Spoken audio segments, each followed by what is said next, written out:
YouTube channels లో మీ వ్యాపార ప్రకటనలకు మరియు ప్రమోషనల్ ఇంటర్వ్యూస్ కోసం వెంటనే సంప్రదించండి. చాలా మంది నిరూపిస్తా. ఇప్పుడు నిన్ను నేను ఇది చదవమని అడగలేను స్వామి. అదేంటి, ఎందుకు చదవకూడదు? పరిశుద్ధ బైబిల్ చదువుటికి ఏమి అభ్యంతరము? అభ్యంతరం ఏంటో ఏం పేరు నాన్న? వెంకట్. నీకు దమ్ముంటే మా ముందు టీవీ ముందు చదవగలిగితే చూడు, దమ్ముంటే. ఇందులో పాయింట్లు: పరమగీతం నా వల్ల కాదు. ఇందులో ఏది చెప్దామన్నా భయంగా ఉంది నాకు. సరే, ఏదైనా పోన్లే, ఒక కొంచెం యాక్సెసిబుల్, కొంచెం ఫ్రీగా ఉండే చదువుతాను. మిగిలిన అయితే నా వల్ల కాదు. నీ వల్ల కూడా కాదు, చూస్తే చస్తావు. చదవలేవు. చూడు, హెచ్కేల్ 4.12 ఎవల అప్పములు చేసి వారు చూచుచుండగా దాన్ని మనుష్యములతో కాల్చి భుజింపవని. అర్థం కాలే? నాకు అర్థం కాలేదు సార్. పాడుతుండు గజాల, అదే అర్థం. ఆ టైపులో ఎవలని గింజలు ఉంటాయి, బార్లీ లాంటివి. వాటితో రొట్టెలు చేసి పబ్లిక్ అంతా చూస్తుండగా పోపుతో పోపెట్టుకోవాలి. నేను చెప్పలే. హెచ్కేల్ 4.12 పోపుతో పోపెట్టుకోవాలంటే చిచ్చి, ఇంక నేను చెప్పను. చిచ్చే, మీరు అలా నవ్వకండి, చచ్చిపోవాలనిపిస్తుంది. నిన్ను కాదు అమ్మ, సరదాగా అన్నాను. సరదా. పోపుతో పోపు పెట్టుకోవడం ఏంటి స్వామి? మనుష్య మలము. ఇప్పుడు మనం ఆవుతో పిడకలు చేసి వాటితో మనం పొయ్యిలో పెట్టి పాలు అవి కాచుకునే వాళ్ళం. వాళ్ళకి ఆవులు లేవు స్వామి, అందుకని వాళ్ళదే వాళ్ళు ఎండబెట్టుకుని కాల్చుకుంటారు. అంత దరిద్రం ఎడారి మతం అది. ఆడు మనకి నేర్పేది ఏంటి? వాడి దగ్గర వాటర్ లేదు, వాడి దగ్గర మ్యాటర్ లేదు.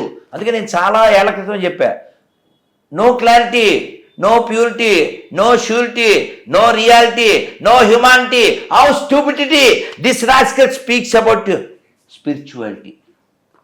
మరి ఎందుకు స్వామి చాలా మంది హిందువులు కూడా ఒక మాట చెప్తారు. ఏమని చెప్తారంటే, మాకు కష్టం వచ్చినప్పుడు మేము క్రైస్తవుని నమ్ముకున్నాము, పచ్చిగా చెప్పాలంటే క్రైస్తవుని నమ్ముకున్నాకే మా కష్టాలు తీరాయి అని చెప్తారు. దానిపైన మీరేం చెప్తా. కష్టం అంటే ఏంటి? మోకాలు నొప్పుల, నడు నొప్పి, హార్ట్ అటాక్, అవే వాళ్ళ దృష్టిలో అవే. టచ్ గడ్డ పగిలిపోను అని టీవీలో వీడు ప్రేజ్ చేస్తాడు. ఎవడు? మన బెల్లంపల్లి ప్రవీణ్. టీవీలో అసలు హయ్యెస్ట్ ఎవడంటే ఓ పొట్టోడు ఉంటాడు ఇక్కడ, వాడి పేరు శ్యామ్ కిషోర్. ఈ పొట్టోడైతే ఏంటి, ఆవిడ పేరేమిటి? అన్నమ్మ. 40 ఏళ్ళ నుంచి ఆవిడ చెవులు వినపట్టలేదు. ఆ వెనకాల బ్లాక్ చున్నీ అమ్మాయి వారి చెవుల మీద చేతులు పెట్టు. ఇది వీడియో కాల్లో చెవుల్లో చేతులు పెట్టావా? In the name of pieces అచారబ శరబ అని చెప్పేస్తాడు. ఇప్పుడు చేతులు తీసేయి.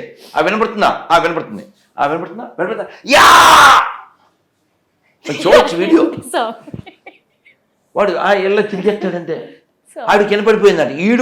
వీడియో కాల్ చేస్తే ఈడేదో తుప్పాసి ప్రార్థన చేస్తే ఆవిడికి 40 ఏళ్ళ నుంచి ఉన్న తుప్పంతా వదిలిపోయిందంట. మరి ఈఎన్టీ హాస్పిటల్ ఎందుకు? నేను అందుకే గత గవర్నమెంట్కి చెప్పాను, ఏపీలో 10,000 జీతం 5,000 జీతం ఇస్తున్నారు గొర్రెలకి, 50,000 ఇవ్వండి. ఎంత? 50,000 ఇవ్వండి. ఇంకా అసలు ఎంబీబీఎస్ చదివితే కోర్సు కారం పెట్టేళ్ళే. ఎందుకే ఎంబీబీఎస్ ఎందుకు? ఇంకా గడిదలు చేయడానికి కోట్లు పోసి ప్రతి హాస్పిటల్కు పాస్టర్ నెట్టేద్దాం. టాచ్ గడ్డ పగిలిపోతుంటుంది. ఎంత దారుణం అంటే, ఒక అతనమ్మా, ఇదిగో ఇంత పొడుగున్నాడు. ఏమైంది మీకు? మాది తూర్పుగోదావరి సార్. నేను 2 అంతస్తులు మేర నుంచి కింద పడిపోయాను సార్. పడిపోగానే పక్కటే ముగ్గులు ఫట్మని ఎరిగిపోయినాయి. ఎలా ఎరిగిపోయినాయి? ఫట్మని ఎరిగిపోయినాయి. అలా అనగానే రేహా అని వస్తుంది అనమాట. వచ్చాక మరి ఇప్పుడు నీకేమనిపిస్తుంది? నాకు పరిగెత్తాలనిపిస్తుంది. పరిగెట్టు in the name of pieces అని ఆడిని పరిగెట్టించేస్తాడు. 2 అంతస్తులు మేర నుంచి పడిపోయాడు. ఆడికి నరువు పట్టమని ఎముకలే. అంటే ఇది అబద్ధం అంటారా? మరి రాసి నిజమని నిరూపించండి. బాటిల్లో వాటర్ ఆడి మీద కొడతా, లేదా బాటిల్లో కొడతా. ఎంత ఈ ఆర్థోపెడిక్ హాస్పిటల్ ఎందుకు? ఏంటి హాస్పిటల్ లేదు? ఇంకో జోక్ చెప్తాను మీకు, పెద్ద జోకు. క్రైస్తవం అంటే బోకు, అందులో ఉండేది తుప్పట్టిన మేకు. అది తినేది పాసిపోయిన కేకు. అందుకే వాళ్ళకి చెప్తాను నేను, మా దగ్గర రాకు. ఇప్పుడు వాడితో పరిగెత్తాను ఉందా అంటాడు వీడు, ఈ ప్రవీణ్ గారు. చెరుకు తోటలో చేటడి బియ్యం దువ్విచ్చి అని పరిగెట్టేస్తాడు ఆ గ్రౌండ్ మీద, ర్యాంప్ మీద ఈ ర్యాంప్ గాడు.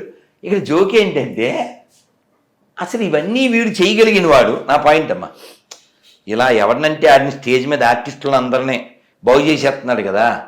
పాప ఈ పాపుల్లో పెద్ద పాప ఎవరు? ఇప్పుడు మనం ప్రధాన అర్చకుడు అంటామా, పెద్ద గుళ్ళో పూజారి. అలాగే పాపులకే పాప ఎవరు? పోపు అంటే తెలదా? పోపు అమ్మా, తెలియదు స్వామి నాకు. జార్జ్ బెండిక్ పోపు అంటారు కదమ్మా. అంటే ఈ పాపులందరికీ పైన ఉంటాడు ఆయన. ఓకే స్వామి. ఎక్కడో దాన్ని ఏమంటారు, దాని పేరేంటిది, బెత్లహేమ, వీళ్ళ హెడ్ క్వార్టర్ ఉంది కదా, ఓకే స్వామి. అక్కడ ఉంటాడు. పాప ఆయన ఇప్పుడు వీల్ చైర్లో ఉన్నాడమ్మా. ఈ ప్రవీణ్ గారు అక్కడ ప్రేయర్ చేయొచ్చు కదా. ఈ కలవరాయిలు కొంచెం పంపించవచ్చు కదా సతీష్. ఆ పెద్ద ఆయన్ని చెరుకు తోటలో చాటర్ బియ్యం ఆడించవచ్చు కదా. ఇక్కడ ఈ డ్రామాలు చేసినప్పుడు నేను హాస్పిటల్కి ఆయన డబ్బులు ఎందుకు తాగలేదు, అది నా పాయింట్. మనకు పాస్టర్లు ఉన్నారు కదా ఆనందంగా. ఈడేమో కలజోడు లేకపోతే బొగడా బైబిల్ చదవలేడా ఏమన్నాను ఓసారి వన్స్ మోర్ చెప్పండి. కలజోడు లేకపోతే బొగడా బైబిల్ చదవలేడు. ఈడేమో కిడ్నీలు బాగు చేసేస్తాడు, మోకాళ్ళు బాగు చేసేస్తాడు. మరి వీళ్ళు పచ్చి అబద్ధం చెప్పి ఈ భారతదేశాన్ని నాశనం చేస్తున్నారు, ఈ ప్రపంచాన్ని నాశనం చేస్తున్నారు. దేవుడు లేడు అని చెప్పు, నువ్వు సస్తావు. అందుకని మా దేవుడిని నమ్ముకుంటే లేచెను నడిచెను. ఏందిరే అతవజోకు. కలజోడు లేకపోతే బొగడ బైబిల్ చదవలేవు. అంత పవర్ ఉంటే 2 సుక్కలు వేసుకో కలవరాయిలు. అందుకే నేను పాట రాశాను 10-12 ఏళ్ల క్రితమే. వాయ్ దిస్ కలవరి కలవరి కలవరిది. ఆ సాంగ్ మీరు రాశారా సార్? కాదు, అది కదా, దానికి నేను మార్చాం. వై దిస్ కలవరి ఆయిలు స్పాయిలు చేయుటకే. అదేందా? అక్కడేమో టెంపుల్ అంటూ లైఫ్ మొత్తం పింపుల్ లాగా కదా. ఈ ఇల్లు ఎవరిని మింగడానికమ్మా, జనాల్ని ఈ వాతావరణం నాశనం చేయడానికి. కాకపోతేను ఒకసారి నీ కళ్ళతో ఇందులో నువ్వు ఒక్క స్త్రీగా ఓ తల్లిగా ఇందులో ఒక్క పాయింట్ చదవగలుగు, నీకు దండం పెడతా. నమస్కారం అండి. నమస్తే సార్, ఎవరండి? నమస్కారం అండి, ఎవరు? Praise the lord. ఏం పేరు సార్? నా పేరు బాలయ్య గారు. బాలయ్య గారు ఏ ఊరండి? ఎర్రగొండపాలెం అండి మాది. ఎర్రగొండపాలెం మన ప్రకాశం జిల్లా. అవునవును. ఇందులో వైశాలి అని పడింది సార్, ఎవరు? వైశాలి కాదండి, జయశాలి అని పడింది. జైశా, ఓకే. అచ్చా, మీ పేరు జైశాల? ఏం పేరు మీరు పేరు? మా డీటెయిల్స్ ప్రకారం అయితే బాలయేసు. కాదు సార్, మీ పేరు ఏం రాసుకోమంటారు? బాలయేసు అని రాసుకున్నాను. అంటే మీ నాన్నగారు పెట్టిన పేరు అదే? అది. అచ్చా అచ్చా, ఓకే సార్. నాతో ఏమైనా చెప్పాలా? మీతో మాట్లాడాలని చెప్పండి సార్. ఓకే, చెప్పండి సార్. మీరు ఒక ఇంటర్వ్యూలో చెప్పారండి, యేసుక్రీస్తు వారు పాపం చేశారని చెప్పారు. అదే విధంగా నేను చెప్పలేదు సార్, ఏసే చెప్పాడు సార్.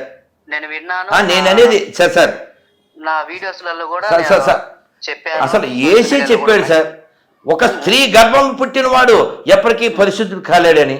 ఆయన చెప్పిన మాటలు నేను చెప్పాను సార్, నా సొంతం కాదు సార్. మీకు రెఫరెన్స్ కావాలంటే పెడతాను. యేసుక్రీస్తు వారు పరిశుద్ధాత్మతో పుట్టాడండి. సరే, దానికి ఏమైనా రుజువు ఉందా సార్? పరిశుద్ధ రుజువు అంటే బైబిల్లో ఉంది కదా. అది ఏముంది బైబిల్లో? ఇప్పుడు నేను కూడా బుక్ రాస్తాను సార్. నేను కూడా బుక్ రాస్తా, అది ప్రమాణమా? అంటే బైబిల్ కల్పితమైన బుక్ అంటారు. బైబిల్ పనికిమాలని అంటాను సార్ నేను పబ్లిక్ లో. మిగతా గ్రంథాలు కూడా అయ్యే కదండి సార్. ఇప్పుడు సార్ ఇప్పుడు మీకు నచ్చలేదు అనుకోండి, ఏ గ్రంథమైనా మీకు అది అప్ టు యూ. మీకు అర్థమైందా? ఇప్పుడు కారు వెనకాల ఆటో అని రాస్తే అది ఆటో అవ్వదు, ఆటో వెనకాల కారు అని రాస్తే కారు అవ్వదు. బ్రహ్మానందం గారి వీపు వెనకాల టీ షర్ట్ మీద ప్రభాస్ అని రాస్తే ఆయన పొడుగు అవ్వడం కాదండి. అలాగా పరిశుద్ధం అని రాసిస్తే అశుద్ధం పరిశుద్ధం అయిపోతుందా? ఒక మాట చెప్పండి సార్, వింటున్నాను సార్. ఇది మనుషుల ద్వారా రాయబడిన గ్రంథము బైబిల్ అంటున్నారు. తాగుబోతులు సార్ 44 మంది. ఎవరికి ఏది ఎప్పుడు 3 వస్తే రాశారు.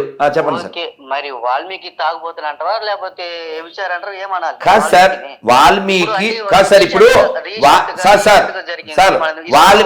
సార్ మీ మాట నేను విన్నాను. ఇప్పుడు చెప్పండి. ఇప్పుడు రాముని నమ్మపోయినా పర్లేదు అని రాధామనోహర్ చెప్తాడు. నేను యేసు నమ్మకపోయినా పర్లేదని నేను చెప్తున్నా. చెప్పగలరు కదా, మీరు చెప్పగలరు కదా. ఇంకా దరిద్రం బైబిల్ మనకి ఎందుకు సార్, పెట్టేయండి సార్. ఇంకా అక్కర్లేదుగా, ఈ సామాను కొనక్కర్లేదు, ఇంకెందుకు డిస్కషన్. ఎంతకెత్తావు అడగక్కర్లేదుగా. అదే స్వామి, ఇప్పుడు వాళ్ళే వేశారు కదా క్వశ్చన్. హిట్ టీవీ యాప్ ని డౌన్లోడ్ చేసుకోండి. ఇందులో short news, live news, entertainment movies అన్ని అవైలబుల్ గా ఉన్నాయి. హిట్ టీవీ యాప్ని ఫ్రీగా డౌన్లోడ్ చేసుకోండి.